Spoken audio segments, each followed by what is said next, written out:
Bonjour, on se retrouve aujourd'hui pour parler d'un K98 et comme vous avez pu voir le titre, il s'agit d'un K98 qui a été utilisé par Israël. Mais avant de vous expliquer comment un fusil allemand fabriqué en Tchécoslovaquie s'est retrouvé au Proche-Orient, je tiens à remercier la Commanderie de Navarre qui m'a confié ce fusil et toujours un grand merci au soutien de la chaîne, que ce soit via Tipeee ou Player. D'ailleurs, je vous invite à les rejoindre si vous le pouvez, les liens sont en description. De prime abord, il peut sembler surprenant qu'Israël ait utilisé des armes de l'armée allemande, mais pour comprendre l'utilisation de ces fusils, on va remonter à la fin de la Seconde Guerre mondiale.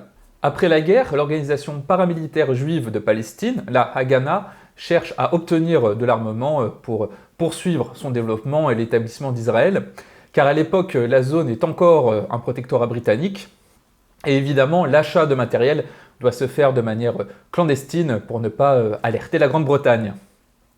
Ainsi, cette organisation va lancer l'opération Balak en 1946 et l'objectif de cette opération est d'obtenir des armes et un des potentiels fournisseurs est la Tchécoslovaquie, car ce pays dispose de milliers d'armes qui étaient destinées à l'armée allemande ainsi que les machines et les stocks nécessaires pour poursuivre la fabrication de ces armes. Un premier contrat va être conclu le 14 janvier 1948 et ce contrat comprend la fourniture de 4500 carabineurs 98, 200 MG34 et environ 50 millions de cartouches, en l'occurrence du 8 mm Mauser. L'accord va se faire car la Tchécoslovaquie a besoin d'argent et l'Union soviétique va également faire pression sur la Tchécoslovaquie pour faciliter l'accord car l'URSS n'était pas contre la création d'un État juif, idéalement bien sûr sous influence soviétique, d'autant plus qu'à l'époque, l'Égypte et la Syrie devenaient assez proches de l'Ouest, donc avoir un État israélien sous influence soviétique aurait permis un peu de rééquilibrer la zone, du moins pour l'URSS. Comme l'opération est clandestine, ces armes vont rentrer au fur et à mesure sur le territoire du futur Israël, et parmi ces armes, on a évidemment des armes produites pendant la Seconde Guerre mondiale, ainsi que de nouvelles productions. D'ailleurs, ça explique le pontet élargi, car ces K98 devaient être utilisés sur le front de l'Est par l'armée allemande. Ces carabineurs 98 vont être utilisés rapidement, dès 1948, lors de la guerre israélo-arabe, et ils serviront bien après, mais j'y reviens dans un instant. Dans les années 1950, Israël souhaite adopter le FAL en 7,62 par 51 mm, tout en conservant ses Mauser, même s'ils deviennent obsolètes avec l'essor des fusils d'assaut. Israël a donc deux choix, soit avoir une double logistique pour gérer d'un côté le 7,62 par 51 mm et de l'autre le 8 mm Mauser, ou alors il faut modifier les fusils à verrou pour qu'ils puissent utiliser la cartouche de 7,62. On va choisir la seconde option et les modifications vont être faites sur place, car en 1949, Israël avait fait l'acquisition de machines-outils dans le but initial de fabriquer ces fusils, mais ces machines serviront au recanonnage des armes et à la fabrication de certaines pièces comme les grenadières, les plaques de couche, les crosses et diverses autres pièces. Et ces premiers K98 sont modifiés à partir de 1956 et au cours des modifications, des pièces vont être changées entre les fusils, donc il est normal que ces armes ne soient pas toutes monomatricules. Ces fusils seront utilisés lors de la guerre des 6 jours en 67, ainsi que lors de la guerre du Yom Kippour en 1973. Et lors de ces deux conflits, le FAL et le Galil sont les armes principales des soldats israéliens, et les K98 sont surtout pour les réservistes. Parmi les fusils de ce type, on n'a pas que des armes qui viennent de Tchécoslovaquie, mais également d'autres pays, mais je reviendrai en conclusion, car on estime à environ 30 000 K98 utilisés par l'armée israélienne, mais désormais on va voir cet exemplaire d'un peu plus près.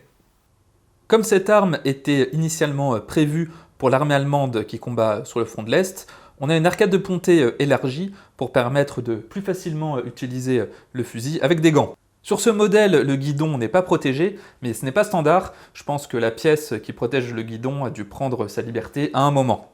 Au niveau des marquages, on a évidemment sur le tonnerre le 1662 et on a les marquages classiques des carabineurs tchécoslovaques. Et en plus, on va avoir quelques poinçons ici et là de l'armée israélienne.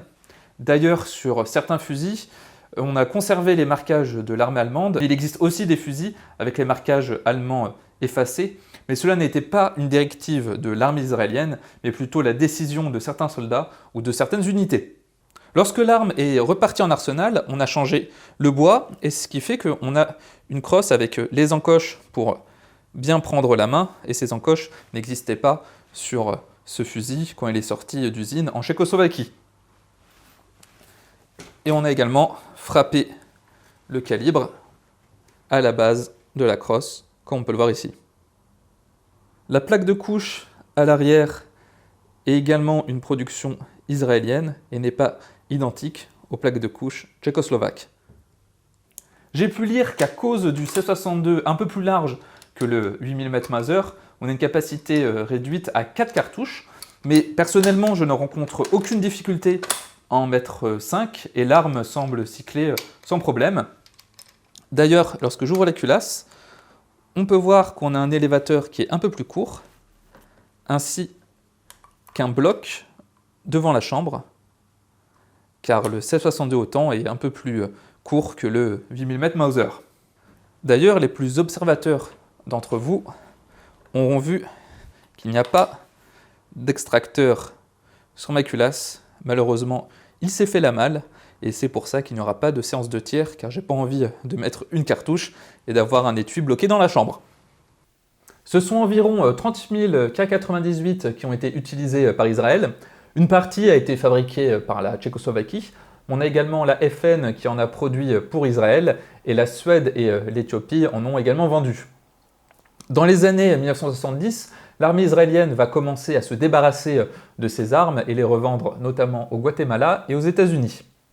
Et seule une faible partie de ces fusils resteront sur le territoire israélien, et ces fusils seront surtout à destination de la police. En tout cas, j'espère que cette vidéo vous aura permis d'en savoir plus sur ce carabineur 98. Je vous invite, comme d'habitude, à vous abonner à la chaîne si ce n'est pas déjà fait, et si vous le pouvez, à rejoindre le Tipeee en description. Sur ce, on se dit à bientôt pour une prochaine vidéo.